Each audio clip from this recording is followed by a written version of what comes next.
don't need to be concerned. You don't need to look into the future. Just stay here with me. Just stay now, you'll see. You think you've gotten nowhere. You feel you've struggled quite a bit. Now you're feeling tired. Now you're feeling weak.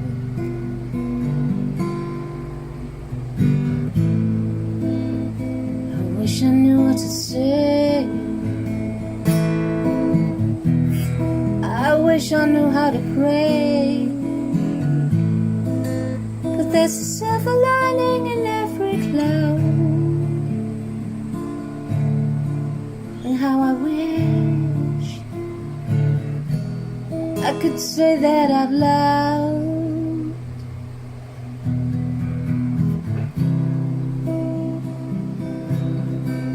You don't need to be concerned. You don't need to look into the future.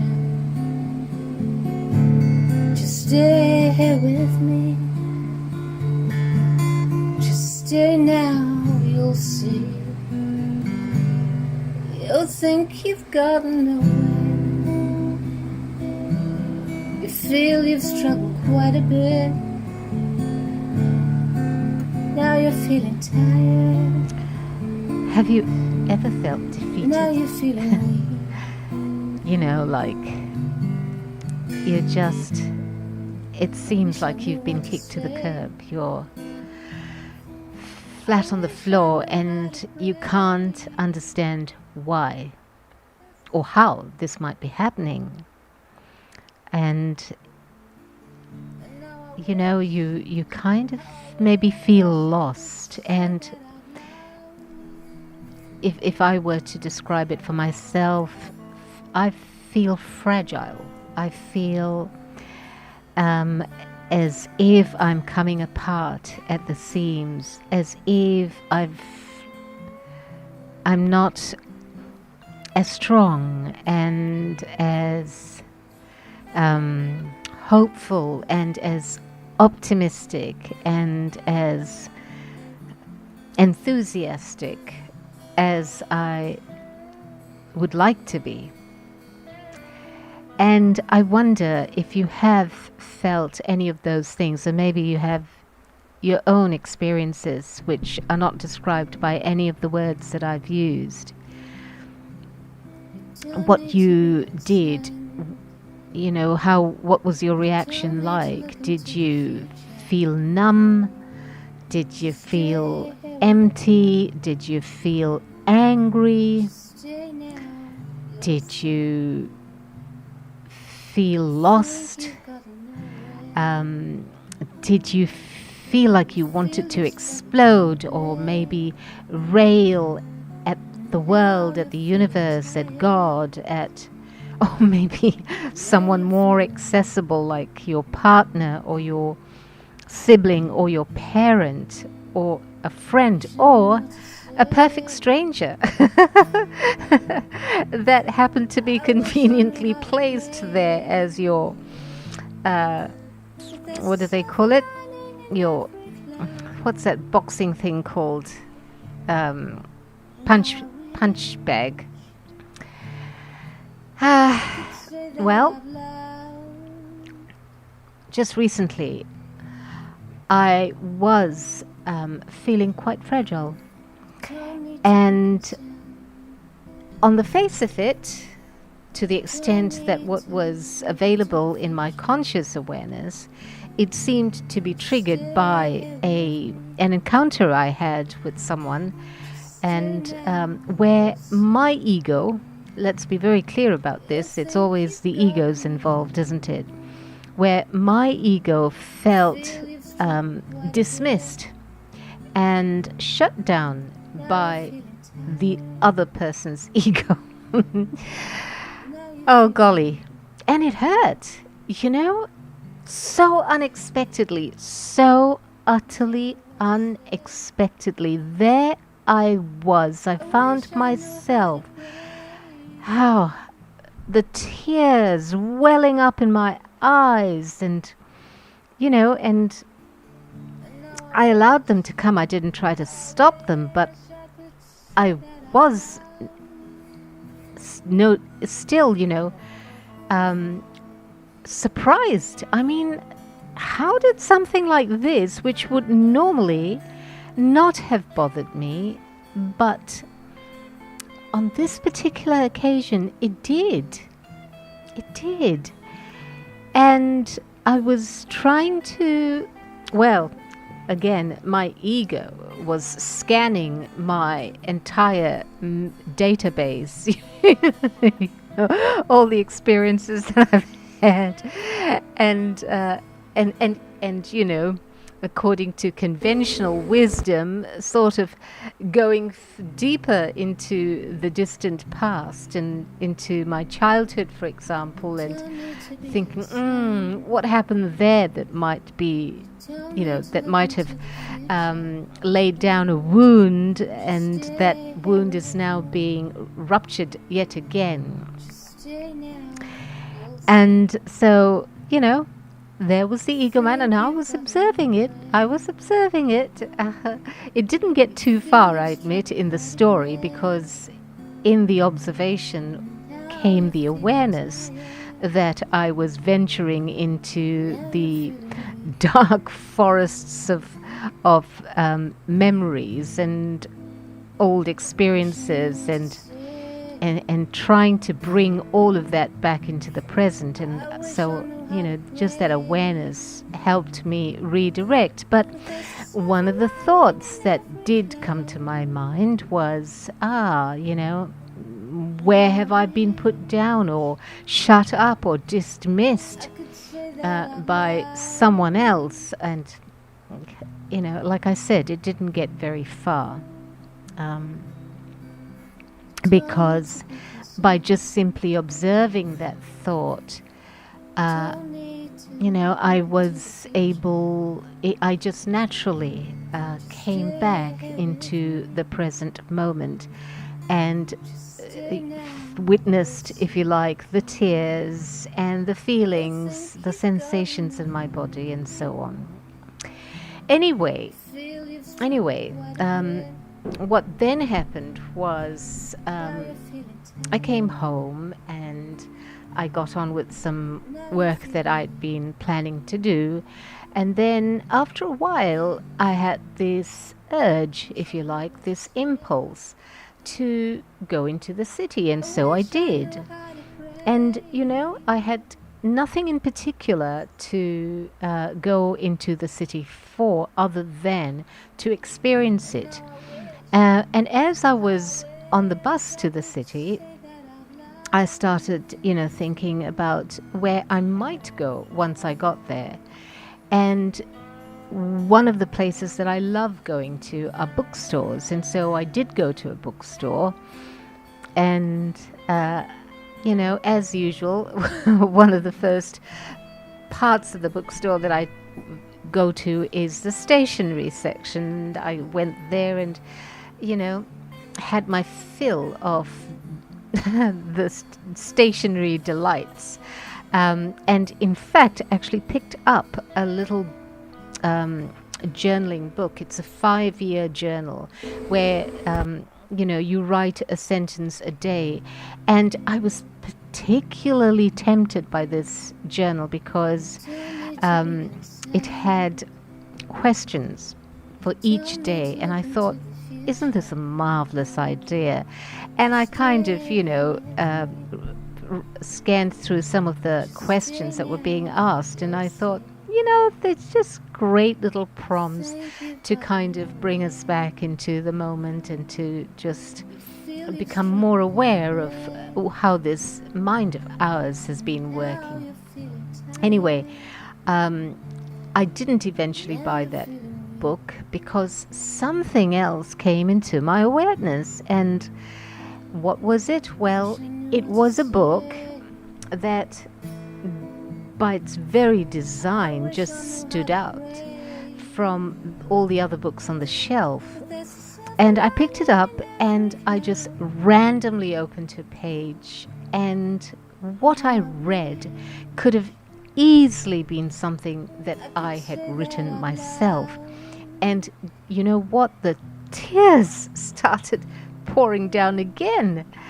And this time, I had a sense, and I didn't want to necessarily go into it and dwell in it, but because here I was reading this book and aware of the things that was welling up in my body, mind, and feeling that, all was not lost after all.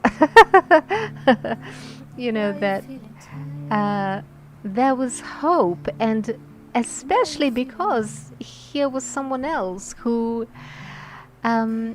was speaking from that place of awareness that I have experienced and know the truth of.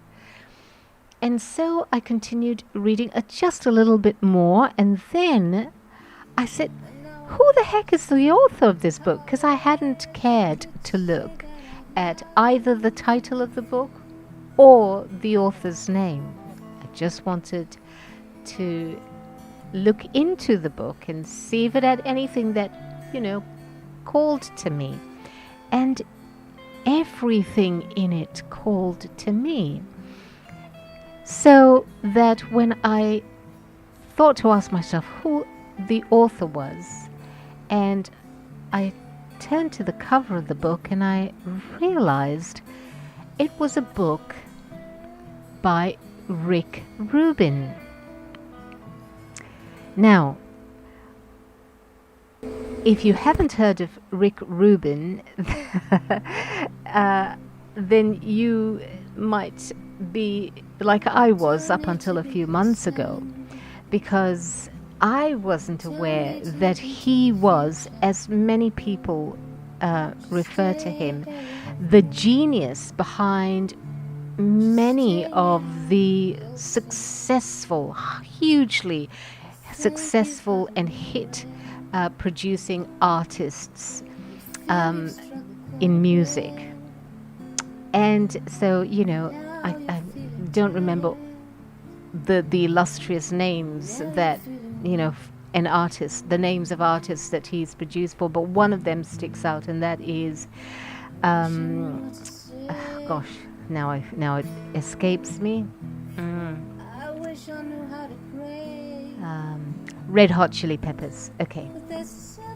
So, and so Rick Rubin, I didn't know who he was until a few months ago when, in my YouTube feed, some of the interviews that he had given with, and podcasts that he'd done with various other YouTube celebrities, brought my attention to him, and that's when I learnt about Rick Rubin, who he was, what he'd done, what he's doing, and really the reason why he come on the scene in YouTube was because of this book.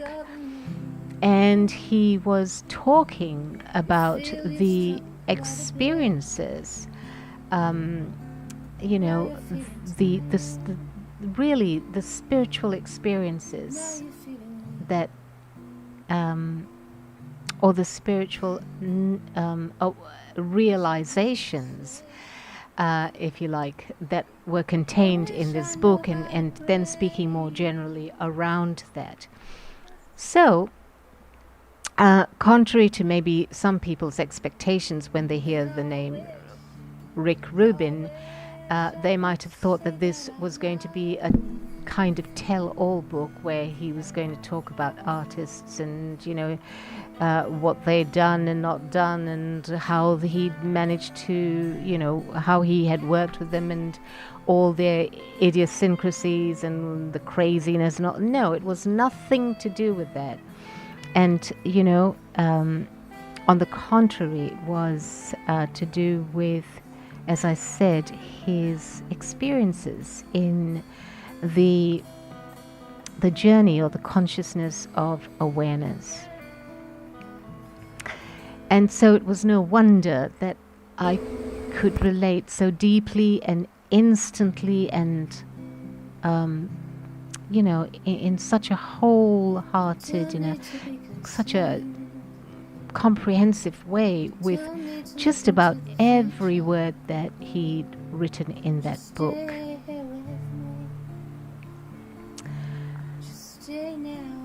And so anyway, I ended up buying that book, and I've been reading it as a kind of in a meditative kind of way. And I want to share something with you. I mean, like as I said, just about every word that he's written, I feel I could have written, only I didn't. At least not in the form of a book. But everything that he's written certainly exceeds some of the content of what I've said over the years, and in a beautiful way. And like, how do you pick what to, any one particular line or passage or page? But this one was particularly relevant to me yesterday and today as I'm reading it. And here's what he writes. It's common to believe that life is a series of external experiences, and that we must live an outwardly extraordinary life in order to have something to share. The experience of our inner world is often completely overlooked.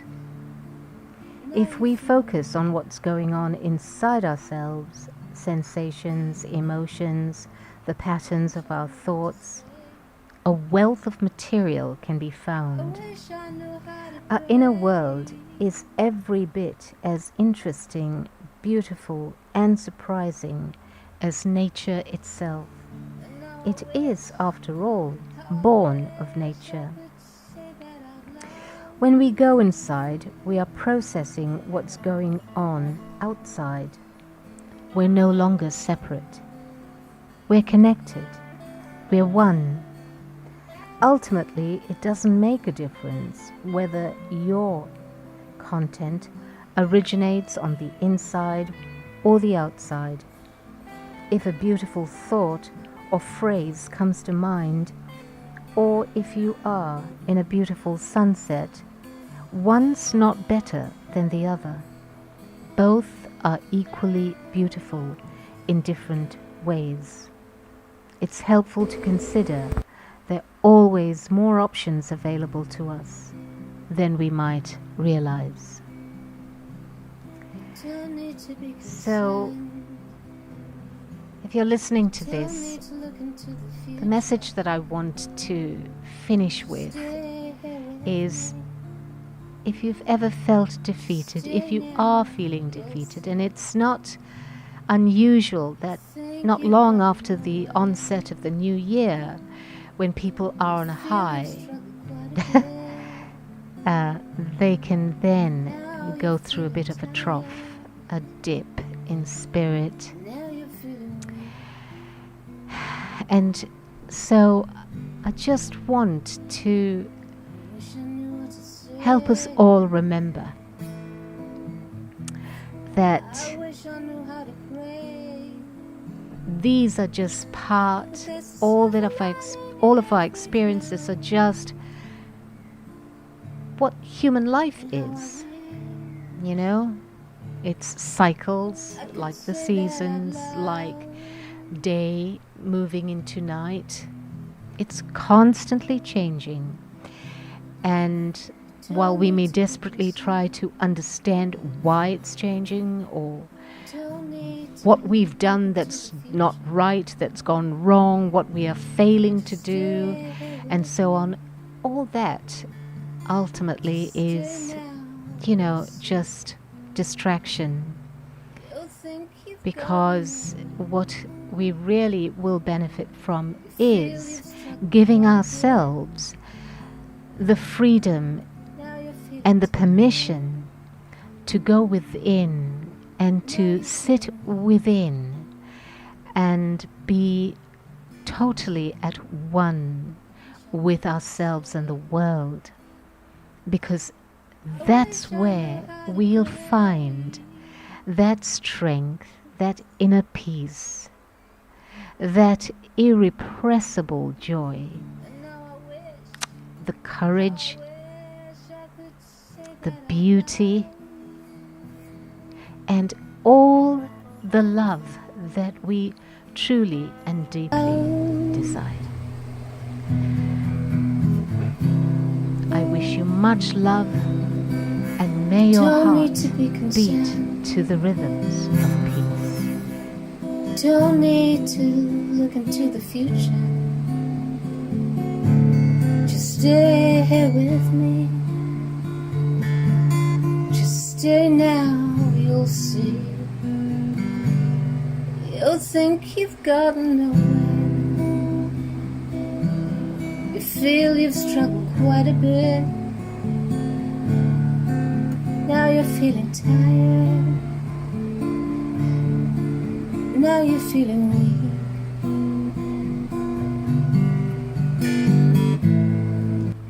Hey everybody, I know it's so easy to forget, I do it myself so often, but please, if you did like this video, do hit the like button, do subscribe, do share, and most of all, please leave a comment. I'd love to hear your thoughts.